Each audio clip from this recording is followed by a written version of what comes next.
we're joined from London by CEO of QW Capital, Gianluca Lobefalo. Welcome to Qnews Economic Bulletin, sir. It's a pleasure to have you with us and thank you for your time.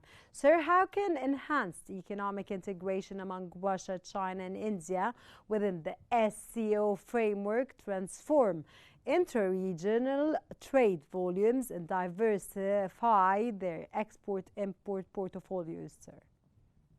Yeah, good evening. It's actually a quite current problem for the whole world, not for this part of the world of the country or part of the SCO, because as you remember, they had been established already a development bank there,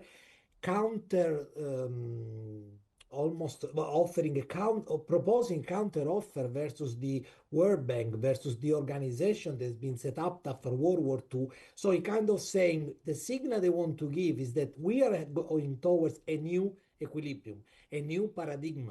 We had a shift after World War II from a UK center world, financial world, where the British pound was kind of the reference for the reserve currency, global reserve currency, to an order that was dollar centric before with the Bretton Woods agreement, and then with the petrodollar under Kissinger, under Nixon administration, where Kissinger was the head of State Department, so the Foreign Office. But in reality, now we are seeing another change where there is an important part of the South called Global South, or you call it BRICS, extended, because BRICS started with 7 members, now they're 17 members. But clearly, we are having now a big part of the world who is big in terms of number of people, in terms of GDP, in terms of resources, because we are talking about a huge part of the oil production, so energy production, and on top of that, or for the rare earth material that, as you know, are essential for all the technological development of GPU, graphic card, anything that is needed, so the backbone for all the new technological advancement in artificial intelligence. So this Global South, these countries that are related to the SCO, represent a real threat for a new equilibrium. So this is a further confirmation that we're going towards a multipolar world. So not necessarily a new polar that replaces dollar and the US, but a world that it doesn't be centered on one single polar, so the US and the dollar, but multipolar world. Sir, what role could SCO-led infrastructure projects, such as those aimed at improving connectivity and energy cooperation, play in boosting economic growth and regional development, sir? Is actually key, because think about the simple reason why Modi, even though he was threatened for a 50% tariff for all the export into the US, decide not to retaliate on one side because he want to leave a ajar, an open door with the US, but on the other side, he didn't give up or didn't accept the condition of the US to lift this tariff that was not import anymore Russian oil. The answer has been, we're going to keep importing Russian oil. So the SCO, that is a kind of more structured organization to support the Belt and Road Initiative from China. So basically all the development of all the funding by the China government from Far East Asia to all Africa is actually based, one of the main line are energy distribution, energy construction, and energy exchange. So it's actually key. This point on energy is key. How might the economic collaboration within the SCO influence global currency dynamics, including reducing dependence on the US dollar for trade settlements, sir? Yeah, this is already not something that we forecast, it's something we are observing. Over the last year at least, most of these countries, China, India, Saudi, part of the Gulf countries are already, and Russia of course, are all exchanging oil, no longer settling in dollar, but in local currency, being yuan, being ruble, and actually so is already happening. And we're talking about almost 25 to 30% of the oil transaction at the moment today are settled no longer in US dollar. To what extent can the SCO facilitate alternative financial mechanisms, for example, development banks, payment systems that could provide new models for funding and investing beyond traditional Western financial institutions? Yeah, So there are two lines on this. One is, as you say, the funding. So basically meaning that if there is not exchange in dollar, the exchange in another currency, the country who is selling the energy product, for example, in this case, Russia, doesn't need to invest into US dollar. So the basic means doesn't need to invest into US dollar denominated asset, call it US Treasury. So this will have a direct impact on the demand for US Treasury from the US government. On the other side, this country that the link, let's say, supported by the SCO, is exploring a possibility to replace the SWIFT payment. So we're not talking about now just an investment, a funding of the US debt in specific cases, but they're even talking about a completely different payment, not just not using dollar, but using a completely different new payment system that's an alternative to SWIFT. And this is interesting because obviously I'm not saying it's good for us from the Western world, but definitely something we have to consider. This will increase volatility at macro level. Geopolitical and macro level volatility will be much higher than what we have seen since the great financial crisis, for sure.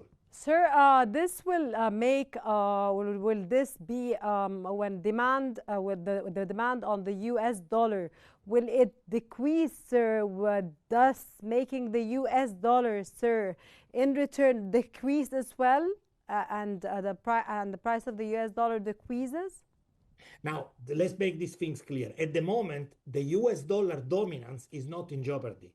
The vast majority of the international transactions being against energy or other products are settled in US dollar. So dollar is not at the moment challenged as a global reserve currency. But if up to 10 years ago, 5 years ago, 100% of the transactions were settled in dollar, they are now less than 100. Call it 95, call it 90. Now the question is not the current level of the transaction who are not settled in dollar, but the dynamic. We are seeing a decrease in dynamic, and it's very difficult to argue that we may see a change in the trend, so that the dollar will reconquer what it lost in terms of percent of transaction. It will still be, at the moment, the main reserve currency, the global reserve currency, the currency on which all the transactions are settled in, but at the moment it's no longer 300%. And if I had to guess, over the next 10 years, I would see this decreasing, not increasing. Sir, how could the combined innovation capacity and industrial strengths of Russia, China, and India within the SCO context drive shifts in global manufacturing and technology supply chains, potentially affecting global economic competitiveness? Yeah, I mean, this is actually related to what we had on the 26th of January this year. That has been a big wake-up call.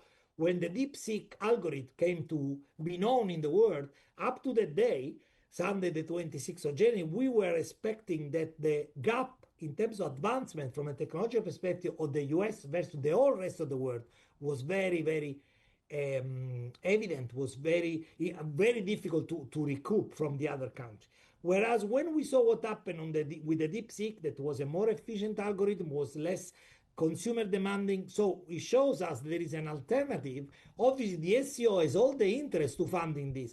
And now that's a big question. Are this going to accelerate the catching up of China and all the SCO country from a technological perspective versus the US, who on the other side is reducing its funding to university? That, don't forget, the Silicon Valley success is strongly related to university research. So Stanford, Berkeley, all the West Coast, and as well in the East Coast, but mostly the West Coast. So if we got a question of or that the US administration is pushing forward of reducing funding to US universities. So questioning their role as research. On the other side, we have a unlimited funding or huge funding from the SCO versus the technological research in Asia, specific in China. That's a big question. That's the big challenge. Sir, how might the SCO's economic cooperation impact global energy markets, considering the region's significant reserves? And what implications could this have for energy pricing and security worldwide? Yeah, I don't see necessarily at the moment an impact on energy price. So I'm not seeing future on oil being massively impacted. At least on the midterm, we can have a very short-term volatility event, but not necessarily on the impact. This is much more driven by supply demand.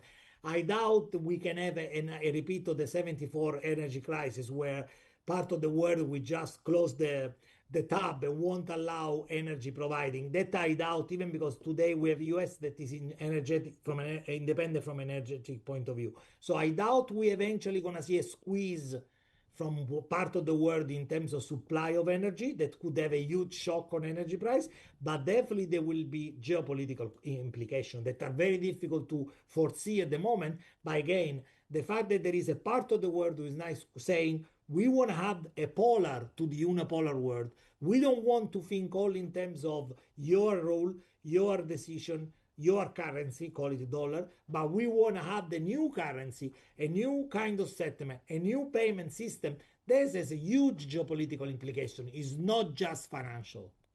Okay, sir, in 10 seconds, because I have to wrap up now. Sir, why does Trump call US-India trade relations a totally one-sided disaster, and why is he so bothered?